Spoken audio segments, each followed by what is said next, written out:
Hello friends, ओम श्री गणेशाय नमः। आप सभी का स्वागत है आपके अपने यूट्यूब चैनल पर। फ्रेंड्स, आज हम आपको इस वीडियो में बताने जा रहे हैं भाद्रपद मास की संकष्टी चतुर्थी की पौराणिक व्रत कथा, पूजा विधि, शुभ मुहूर्त, चंद्रोदय का समय, महत्व और संकष्टी चतुर्थी पर भगवान गणेश जी को प्रसन्न करने के लिए किए जाने वाले उपायों के बारे में। फ्रेंड्स, वीडियो शुरू करने से पहले आपसे रिक्वेस्ट है, अगर आप हमारे चैनल पर नए हैं और आपने अभी तक चैनल को सब्सक्राइब नहीं किया है तो प्लीज़ सब्सक्राइब कीजिएगा चैनल को, साथ ही प्रेस कीजिएगा बेल आइकन को ताकि नए वीडियो से रिलेटेड नोटिफिकेशन आपको तुरंत प्राप्त हो सके। और वीडियो पसंद आने पर वीडियो को लाइक और शेयर ज़रूर कीजिएगा ताकि सभी भक्तों को इस वीडियो का लाभ प्राप्त हो सके। और कमेंट बॉक्स में ओम श्री गणेशाय नमः जरूर लिखिएगा। भाद्रपद मास के कृष्ण पक्ष में आने वाली चतुर्थी को संकष्टी चतुर्थी का व्रत किया जाता है। इस दिन भगवान गणेश जी का पूजन किया जाता है। भगवान विनायक के भक्तों ने प्रसन्न करने के लिए व्रत रखते हैं। संकष्टी व्रत कृष्ण पक्ष में किया जाने वाला व्रत है। यह व्रत मनोकामनाओं को पूरा करने वाला है। साथ ही यह भी मान्यता है कि इस व्रत को करने से व्रती के जीवन और परिवार में शुभता का वास होता है। संकट हरने वाले भगवान गणेश जी से संकटों को हरने की प्रार्थना करने के लिए संकष्टी चतुर्थी का व्रत किया जाता है। यह व्रत मंगल कार्यों का दायक है। इस व्रत के प्रभाव से घर में मांगलिक कार्यों का आगमन होता है। भादो कृष्ण चतुर्थी सब संकटों की नाशक, विविध फलदायक एवं संपूर्ण सिद्धियों को देने वाली है। इस व्रत के प्रभाव से सभी प्रकार के विघ्न दूर हो जाते हैं।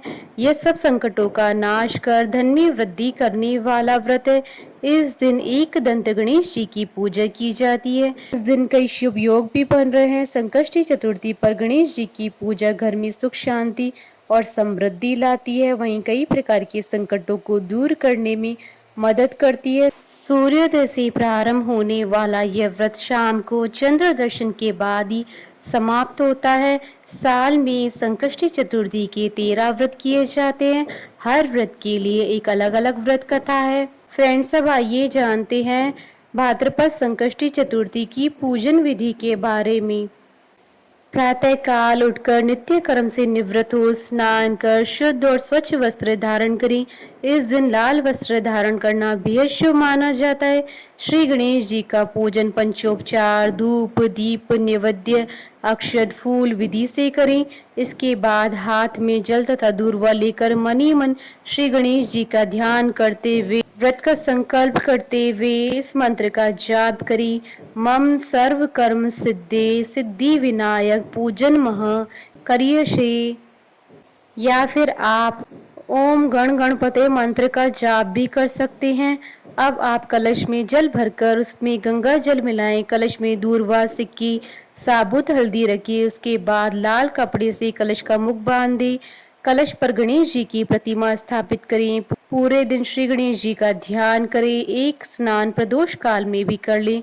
स्नान के बाद श्री गणेश जी के सामने सभी पूजन सामग्री लेकर बैठ जाएं।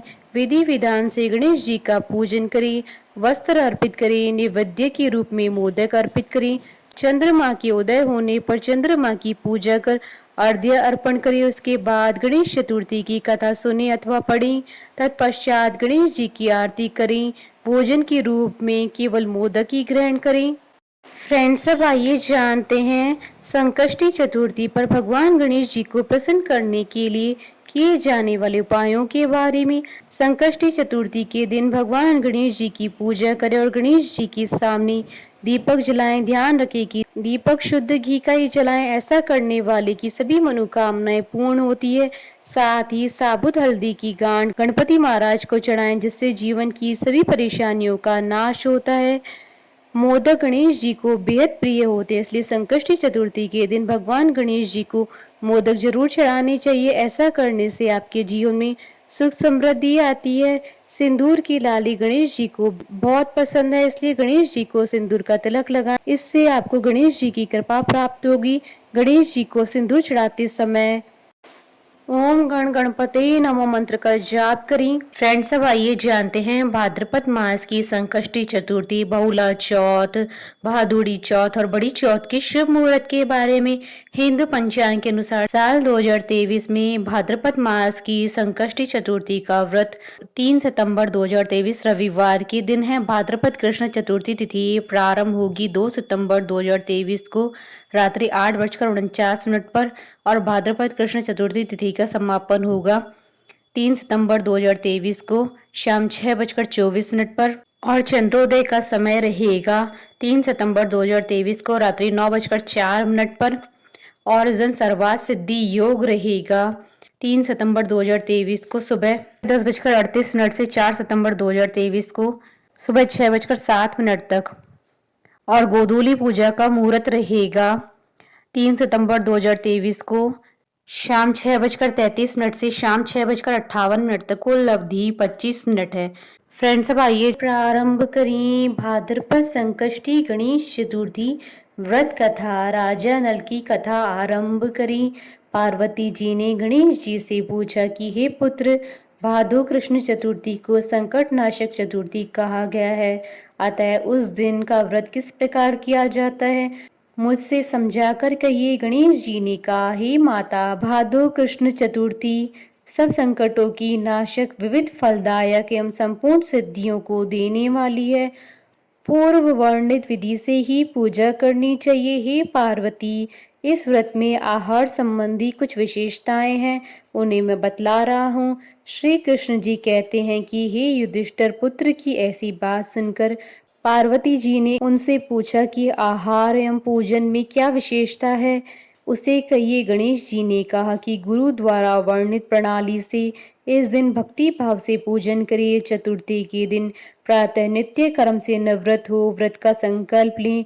तत्पश्चात रात्रि में पूजन और कथा श्रवण करें।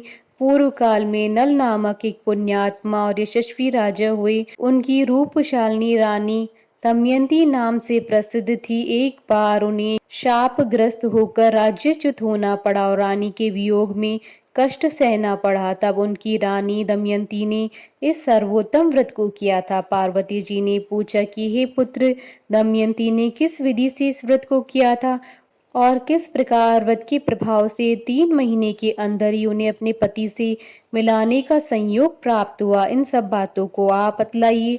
श्री कृष्ण जी ने कहा कि हे युधिष्ठिर, पार्वती जी के ऐसा पूछने पर बुद्धि के भंडार गणेश जी ने जैसा उत्तर दिया उसे मैं कह रहा हूँ, आप सुनिए। श्री गणेश जी कहते हैं कि हे माता, राजा नल को बड़ी बड़ी आपदाओं का सामना करना पड़ा। हाथी खाने से हाथी और घुड़साल से घोड़े का अपहरण हो गया। डाकुओं ने राजकोष लूट लिया और अग्नि की ज्वालाओं में घिरकर उनका माल भस्मात हो गया। राज्य को नष्ट करने वाले मंत्री लोगों ने भी उनका साथ छोड़ दिया। राजा जुए में सर्वस्व गंवा बैठे। उनकी राजधानी भी उनके हाथ से निकल गई। सभी ओर से निराश और असहाय होकर राजा नल वन में चले गए। वन में रहते समय उन्हें दमयंती के साथ अनेक कष्ट झेलने पड़े।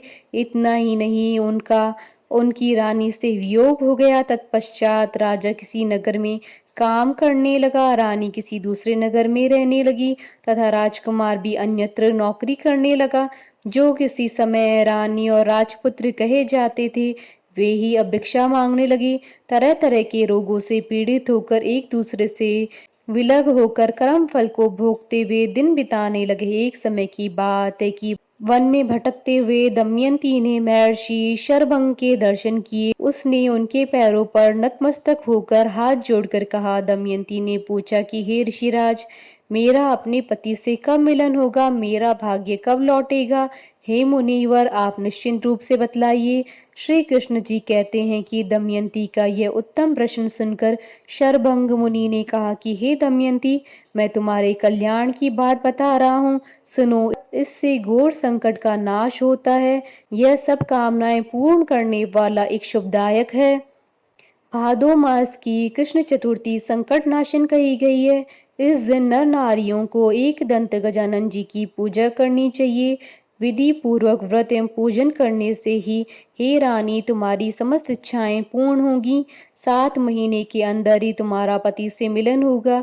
यह बात मैं निश्चय पूर्वक कहता हूँ। गणेश जी कहते हैं कि शरभंग मुनि का ऐसा आदेश पाकर दमयंती ने भादों की संकट नाशनी चतुर्थी का व्रत प्रारंभ किया और तभी से बराबर प्रतिमास गणेश जी का पूजन करने लगी। 7 ही महीने में ही हे राजन, इस उत्तम व्रत को करने से उसे पति, राज्य, पुत्र और पूर्वकालीन वैभव आदि की प्राप्ति हुई। श्री कृष्ण जी कहते हैं, हे प्रथापुत्र युधिष्ठिर, इसी प्रकार इस व्रत को करने से आपको भी राज्य की प्राप्ति होगी और आपके सभी शत्रुओं का नाश होगा। यह निश्चय है। हे राजन, इस प्रकार मैंने सभी व्रतों में उत्तम व्रत का वर्णन किया। यह व्रत सब कष्टों का नाश करता व आपके भाग्य की वृद्धि करेगा। बोलिए भगवान श्री गणेश जी की जय। हमारे साथ इस वीडियो में अंत तक बने रहने के लिए आपका धन्यवाद। ओम श्री गणेशाय नमः।